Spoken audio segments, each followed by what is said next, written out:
Hello les amis, c'est Olive de Motor Story, j'espère que vous allez bien. Aujourd'hui je vous dévoile le prix d'achat de la Maserati ainsi que le prix de son entretien sur 30 000 km et combien je paye d'assurance. Alors en ce qui concerne l'assurance, j'ai 50% de bonus, j'ai tous mes véhicules qui sont assurés donc sur la même agence, ce qui me permet d'avoir un tarif préférentiel et en plus je bénéficie de 50% de bonus. Donc en fait je paye 1000 € en tout risque avec l'assistance 0 km et en tout risque.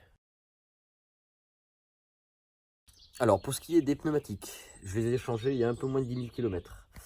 Comme vous pouvez le voir au niveau de l'usure, on a encore de la marge. Donc j'ai voulu les faire changer chez Maserati, mais ils étaient dans l'incapacité en fait de me fournir la montre d'origine. Donc j'ai pris la décision de les commander moi-même sur internet. Ça m'a coûté 1000 € avec le montage en les faisant livrer dans un garage. Elle est montée maintenant avec du Michelin Pilot Sport 4S, qui est actuellement en 2019 le meilleur compromis usure, tenue de route sur le sec et le mouillé. Allez, maintenant je vais vous parler d'une dépense assez récurrente sur ce type de véhicule, c'est l'embrayage. Alors sachant que le moteur se trouve à l'avant, Maserati a décidé en fait de placer la boîte à vitesse, qui se trouve normalement juste derrière le moteur, de la placer en fait juste au niveau des roues arrière. Voilà, ça c'est pour équilibrer les masses. Ensuite il y a le pont qui est juste derrière la boîte à vitesse. Donc c'est une boîte à vitesse mécanique robotisée, à 6 rapports. Ça n'a absolument rien à voir avec une boîte automatique traditionnelle. Et l'embrayage, malgré que la boîte soit derrière, l'embrayage se trouve tout de même derrière le volant moteur.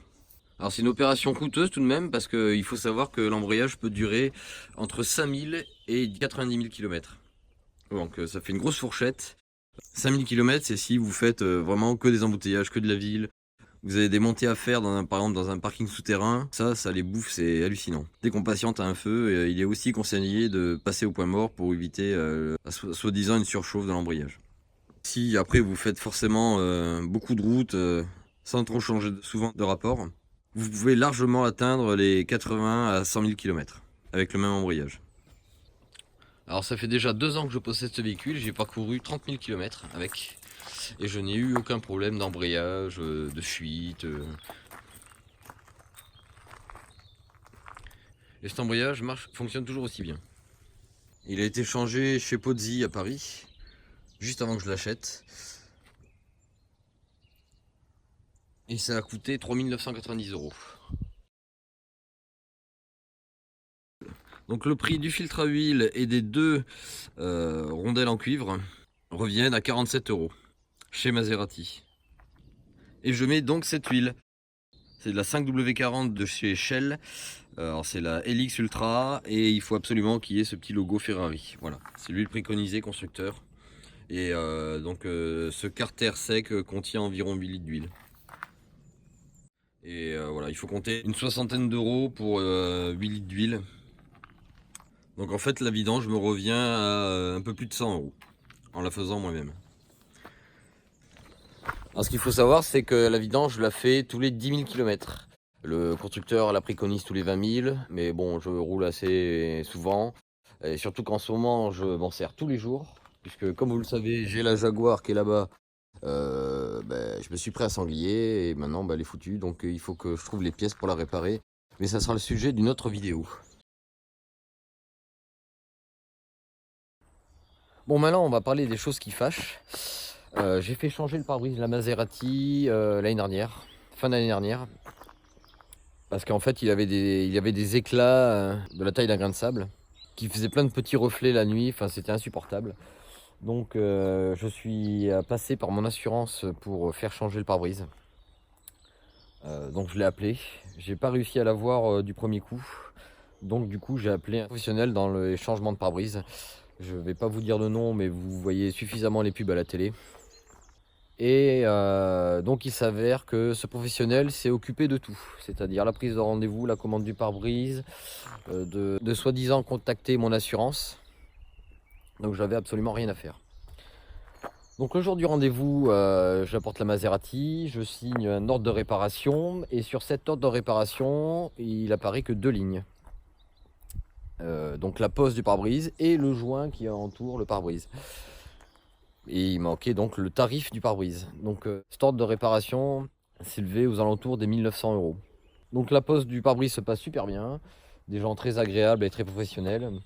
Sauf que 1 mois après, je reçois la facture comme quoi mon assurance n'a toujours pas réglé la facture totale.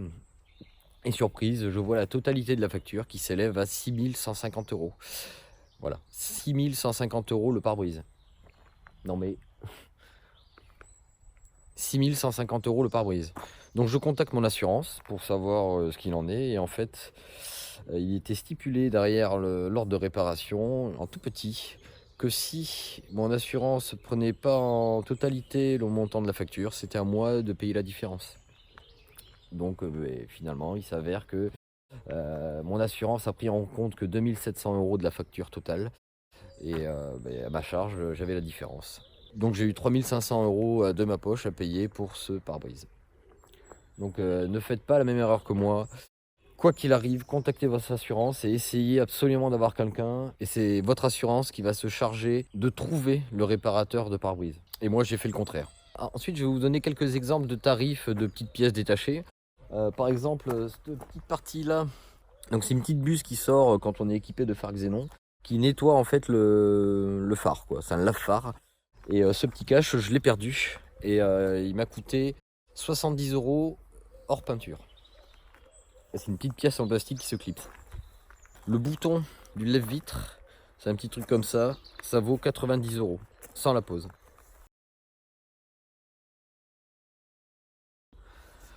Donc on va en venir au prix d'achat du véhicule. Donc en fait ce véhicule, à la base je voulais une Audi R8 V8. Et pour avoir essayé quelques Audi R8 V8, j'ai préféré prendre finalement ce style de véhicule qui est beaucoup plus pratique pour s'en servir tous les jours. Il y a un coffre, il y a 4 places. Tout se joue aussi dans la boîte à vitesse, qui est une pure réussite au niveau sensation et ressenti à la conduite, que l'on retrouve en fait dans les vieilles voitures à sensation.